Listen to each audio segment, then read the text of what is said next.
Hello guys. तो आप देख सकते हैं government of India ministry of railway का वैकेंसी का ये एडवर्टाइजमेंट है। ये क्या है? एडवर्टाइजमेंट है। अभी तक ये किसी वेबसाइट पे पब्लिश नहीं हुआ है। तो ये किस किस पोस्ट के लिए है? JE depot material superintendent, chemical and metallurgical assistant, और ये बहुत सारा पोस्ट है। तो इसमें मेनली आप देख सकते हैं कि आपको लेवल 7 और लेवल 6 का पोस्ट है। सिर्फ 7 के लिए तो मैक्सिमम लोग, मतलब 99.9% लोग यही नहीं, एलिजिबल ही नहीं होंगे। और वो अभी डिटेल आएगा, डिटेल जब ये नोटिफिकेशन आएगा तो उसमें पता चलेगा। बट मेनली लेवल 6 है। लेवल 6 है। लेवल 6 में मेनली जो है जेई का पोस्ट रहता है, मेनली जेई का पोस्ट रहता है। और बहुत लोग जो बीएससी करते हैं या फिर मेटलर्जिकल से करते हैं या बीएससी केमिस्ट्री फिजिक्स से करते हैं, उनके लिए कुछ वैकेंसीज आता है।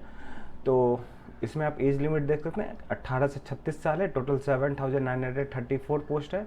हम मान सकते हैं 7500 से 7600 पोस्ट जो है वो जेई के लिए आएगा। तो मेनली हमारा डिस्कशन जेई पे ही होगा, क्योंकि यही मेजर वैकेंसी है और इसी के लिए मैक्सिमम लोग प्रिपेयर कर रहे हैं और जो फॉर्म भरेंगे।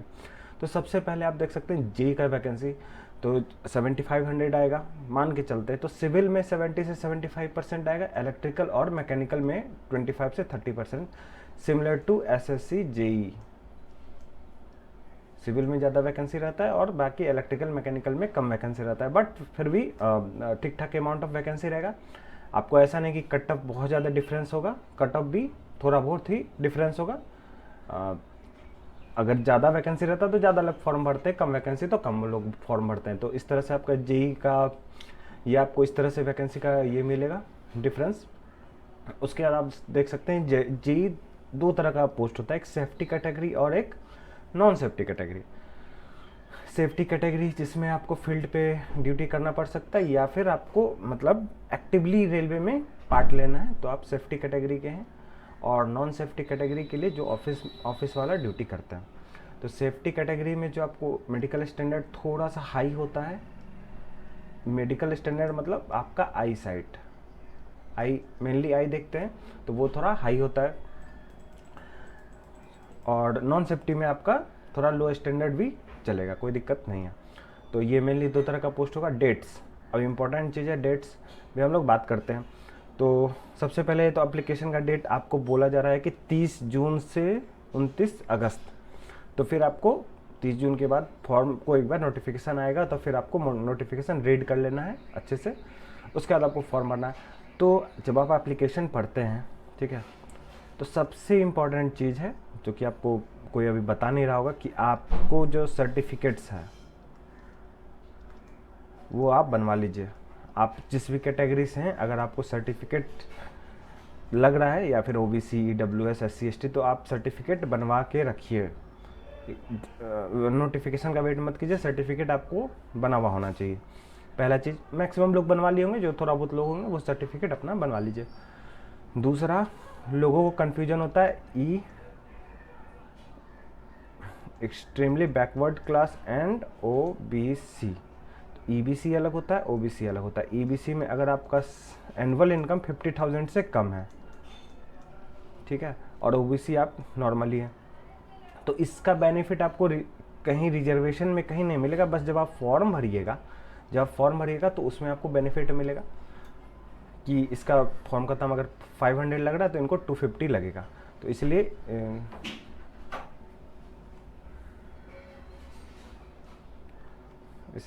इसमें नहीं पढ़ना है कि ओबीसी और ईबीसी और ओबीसी में आपको डाउट नहीं रखना है। आप सिंपल ओबीसी से फॉर्म भरिए। अगर आपके पास प्रॉपर उसका सर्टिफिकेट वगैरह है तभी आप ईबीसी से भरिए। बाकी आपको बस इनिशियल फॉर्म का दाम कम पड़ेगा, बाकी तो सब चीज़ सेम है, ठीक है। ये चीज़ बहुत दिक्कत होता है लोग को बाद में, ये इंपॉर्टेंट चीज़ था। उसके बाद आप देख सकते हैं डेट्स। तो डेट्स में हम बात कर लिए एप्लीकेशन का डेट आपको अभी आ जाएगा 30 तारीख से। उसके बाद आप देख सकते हैं ये CBT1 आपको, अगर आप अगस्त में फॉर्म भर रहे हैं तो मान के चलिए नवंबर से जनवरी तक आपको CBT1 हो जाएगा। नवंबर से जनवरी तक CBT1 हो जाएगा। और CBT2 प्लस 3 महीना और ले लीजिए। रिजल्ट पब्लिश क्योंकि जब एग्ज़ाम 2 महीना चलेगा ही, क्योंकि बहुत सारे लोग वैकेंसी फॉर्म भरेंगे, उसके बाद उसका रिजल्ट आते आते 1 से 1.5 महीना लग जाएगा, फिर 1 से 1.5 महीना आपको और मिल जाएगा, मतलब करीब 3 महीना आपको मिल जाएगा CBT 2 के लिए, ठीक है। फिर मेडिकल होगा, फिर DV होगा। तो अभी आप लोग फोकस, जितने लोग हैं, जितने टीचर हैं, उनका फोकस है CBT 1 पे, ठीक है। बट CBT 1 से कोई सिलेक्शन नहीं होगा, CBT 1 सिर्फ क्वालिफाइंग है, मेनली आपको CBT 2 से ही आपको सिलेक्शन होगा, ठीक है, और अच्छे पोस्ट के लिए आपको सिलेक्शन होगा। तो अभी जो मैक्सिमम लोग वीडियो बना रहे हैं वो नॉन टेक्निकल बैकग्राउंड के हैं, वो आपका सारा फोकस CBT 1 पे ले जाना चाह रहा है। तो CBT 1 पे आपको अभी से अगर आप फोकस करें तो मात्र 40% टाइम, मात्र 2 घंटे देना। अगर आप 5 घंटे पढ़ते तो मात्र 2 घंटे, उससे कम ही देना है। और CBT 2 जो कि टेक्निकल पार्ट है, टेक्निकल पार्ट में आपको 3 घंटे देना है, ठीक है। CBT 1 में भी वो पार्ट आपको ज़्यादा ध्यान देना है जो कि आपको CBT 2 में भी पूछेगा। आपका टारगेट CBT 2 होना चाहिए। CBT 1 अभी मान के चलिए 70% लोग का टारगेट है, उनमें से अगर किसी का सिलेक्शन भी हो जाता है CBT 2 में, वो ख़त्म हो जाएंगे। CBT 2 उनका सिलेक्शन होगा ही नहीं, टाइम पैसा, आप फॉर्म भर रहे हैं, फिर आप एग्ज़ाम, ऐसा आप, हम लोग को ऐसा लगता है कि ये 500 का फॉर्म है, 400 तो रिटर्न हो जाएगा, तो 100 का ही फॉर्म है, फॉर्म 100 का ही होता है। बट जब आप एग्ज़ाम देने जाते हैं, जब आप टिकट कटाएंगे, आपका दे देगा बहुत दूर, आपको एग्ज़ाम का वेन्यू दे देगा, तो आपको जाने में खर्चा हो जाएगा 500, रहने में 1000 रुपया। अब जाएंगे तो आप 2-3 दिन पहले जाएंगे, फिर आने जाने में मेहनत बहुत, उसका आपको 100 का फॉर्म होता है, आपको 5000 खर्चा हो जाता है एक बार एग्ज़ाम देने में। तो इसलिए आपको जो है तैयारी करना है बढ़िया से CBT 2 का। लोग CBT 1 पे फोकस कर रहे हैं, CBT 1 पे भी आपको फोकस करना है, लेकिन कम देर करना है। यहाँ पूरा क्लासेस सब चीज़ आ जाएगा CBT 1 के लिए, CBT 2 के लिए कुछ नहीं आएगा। तो आपको 2 घंटा ही पढ़ना है। 2 घंटा से में से 1 घंटा आप GS दे दीजिए, 1 घंटा आप मैथ और रीजनिंग, ठीक है। इंजीनियर लोग हैं, मैथ रीजनिंग अच्छा ही होता है। तो आपको जिनका कम देर का लेक्चर है उनका आपको फॉलो करना है, ठीक है। और वो मैथ के लिए और GS के लिए आपको मेनली आपको साइंस पढ़ना है, जिसमें फिजिक्स, केमिस्ट्री और बायो है। वो आपको फिजिक्स, केमिस्ट्री आपको मेंस में भी आएगा, ठीक है। दूसरा कंप्यूटर पार्ट भी आपको प्रिपेयर कर लेना है, कंप्यूटर पार्ट भी आपको प्रिपेयर करने वाला है, ताकि CBT 2 में आएगा। तो आप 2 घंटा इधर दे रहे हैं, 3 घंटा आपको CBT 2 टेक्निकल पार्ट में देना है।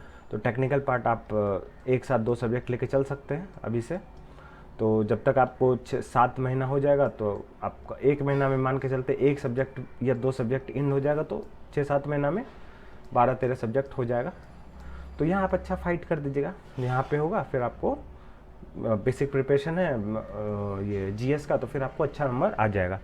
तो इस तरह से कुछ आपको प्लानिंग करना है कि आपको मैक्सिमम टाइम CBT 2 पे देना है। टारगेट ये है, CBT 1 नहीं है, ये कोई NTPC का एग्ज़ाम नहीं है, ये JEE का एग्ज़ाम है, JEE का एग्ज़ाम है। तो आपको टारगेट आपका CBT 2 होना चाहिए। CBT 1 खुद ही क्वालिफाई होगा, CBT 1 खुद ब खुद क्वालिफाई हो जाएगा। आप लोग, हम लोग सब GS पढ़ती हैं, साइंस पढ़ते हैं। साइंस में सबसे आसान पार्ट होता है GS का, साइंस में सबसे आसान पार्ट होता है GS का, सॉरी GS जो है GK का पार्ट है। GK में आपको फिजिक्स, केमिस्ट्री प्लस बायो है, यहाँ पे आपको अदर है। तो फिजिक्स, केमिस्ट्री, बायो मेनली, क्योंकि JEE का एग्ज़ाम है तो मेनली आपसे ये पूछा जाएगा, और अदर्स पार्ट मात्र 10% रहेगा। तो आपको इस पे फोकस करना। इसके लिए भी आप बहुत सारा लेक्चर करने जाएंगे, आपको मात्र 1 घंटा ही देना है, 1 घंटा तो देना है। तो फिर आप या तो कोई शॉर्ट वीडियो देख लीजिए, या फिर आप सेल्फ पढ़ लीजिए। आप 1 घंटा का वीडियो देखिएगा, उसका नोट्स बनाइएगा, आधा घंटा उसको याद कीजिएगा। इतना समय आपके पास नहीं है, ठीक है। और आपको मार्क्स उनसे कम आएगा जो सेल्फ स्टडी कर ली या फिर शॉर्ट में पढ़े। मान के चलते 10-15 मिनट में एक टॉपिक ख़त्म हो गया, वीडियो से, और हम उसमें 15-20 मिनट दे दिए रट्टा करने के लिए, तो आपके पास इनफ टाइम हो जाएगा। ठीक है, कुछ इस तरह से हम लोग को प्लानिंग करना है। ठीक है दोस्त, तो मिलते हैं नेक्स्ट लेक्चर में। Thank you.